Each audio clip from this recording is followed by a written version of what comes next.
Welcome to NextaudiobookShorts. We cater to the discerning listener, the intellectual elite, and the high achiever who understands that information is common, but synthesized wisdom is rare. Today, we present an exhaustive, premium-grade deconstruction of the art of focus by Dan Koe. This summary is designed to be a comprehensive immersion into the cognitive architecture required to thrive in the digital age. We will move through the manuscript chapter by chapter, stripping away the noise to reveal the core strategic pillars of human potential. Introduction. The modern human exists in a state of perpetual reactive drift. We have become biological processors for other people's data. In this opening, we establish that focus is not merely the ability to look at a screen for an hour. It is the fundamental governing force of a conscious life. To lack focus is to be a ghost in your own biography. We define the entropy of the mind, the natural tendency for our thoughts to scatter into anxiety and triviality unless a conscious goal is applied as an ordering principle.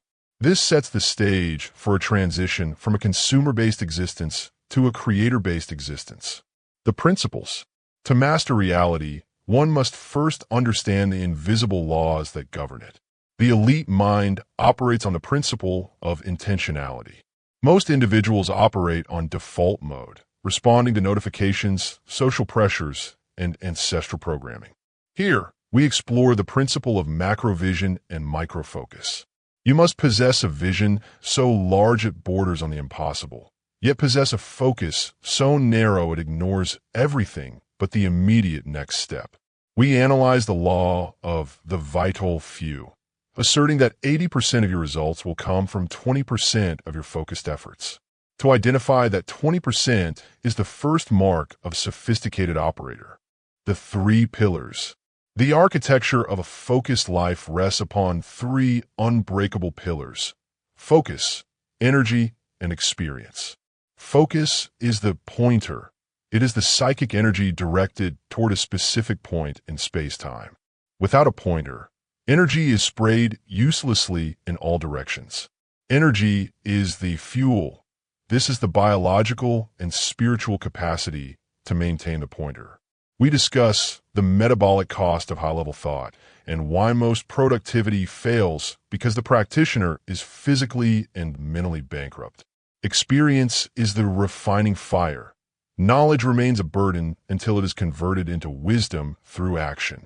Focus without experience is mere daydreaming. Experience without focus is aimless wandering. The universe. The universe is not a static background. It is a dynamic system of complexity and order. We delve into the concept of the great work, which is the human struggle to create order out of the chaotic materials of the world. In this chapter, the focus shifts to a cosmic scale.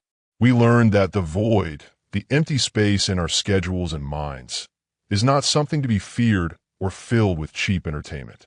The void is the canvas of the creator. By maintaining focus during periods of silence and boredom, we tap into a higher frequency of problem solving that is unavailable to the overstimulated mass. The self. The self is often the greatest obstacle to focus. We carry static identities, outdated versions of ourselves that are attached to comfort and safety. This chapter demands a self-evisceration. You must identify the parts of your personality that are addicted to distraction. We explore the anti-vision, a sophisticated psychological tool where you define exactly who you do not want to become.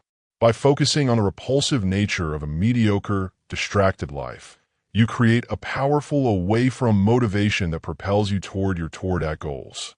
Your identity must become fluid, shifting to match the requirements of your highest ambitions. The game. Life must be viewed through the lens of infinite game theory. Most people are playing finite games, chasing a promotion, a specific dollar amount, or social validation, which have an end and a winner. The elite mind plays the infinite game, where the goal is to keep playing, to keep growing, and to keep focusing. We break down the mechanics of engagement, clear goals, immediate feedback, and a balance between challenge and skill.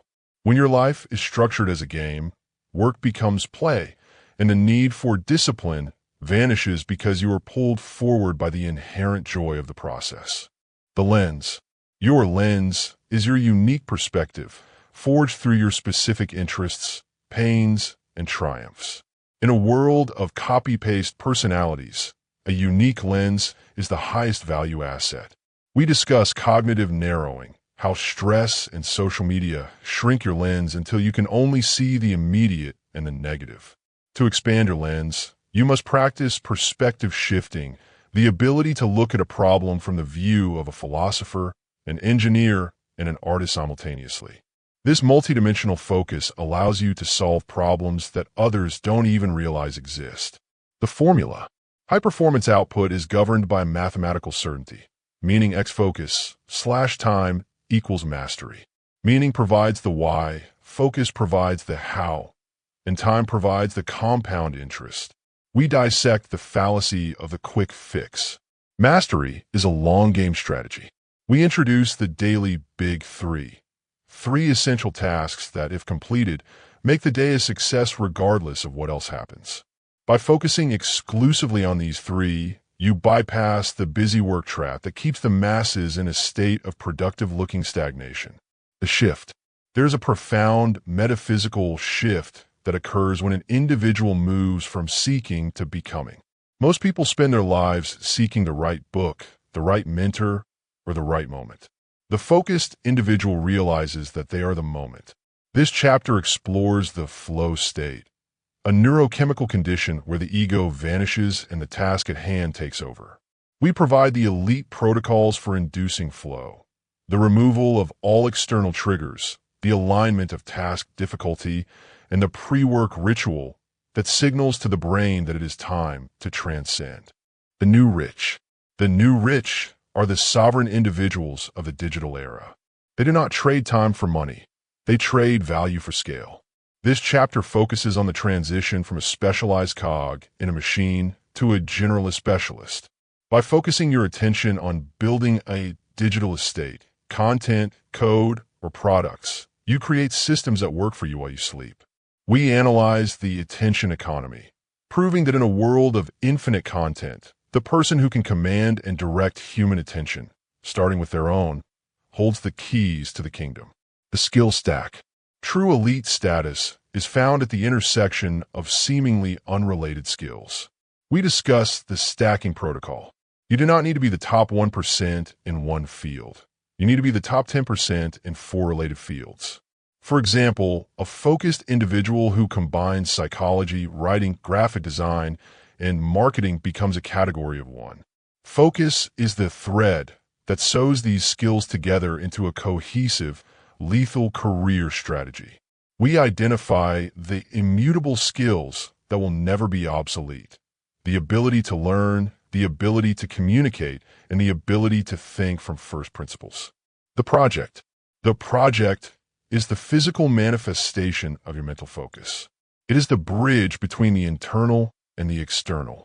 Without a project, your self-improvement is masturbatory.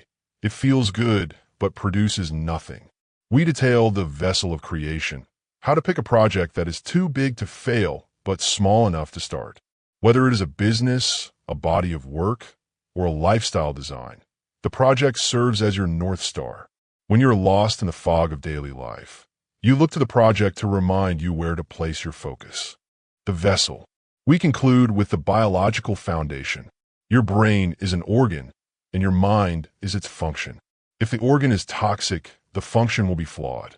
We explore the elite physical protocols, the light-dark cycle for circadian rhythm, the low dopamine morning, avoiding phones for the first 90 minutes of the day, and nutritional clarity. Focus is a high-cost biological process.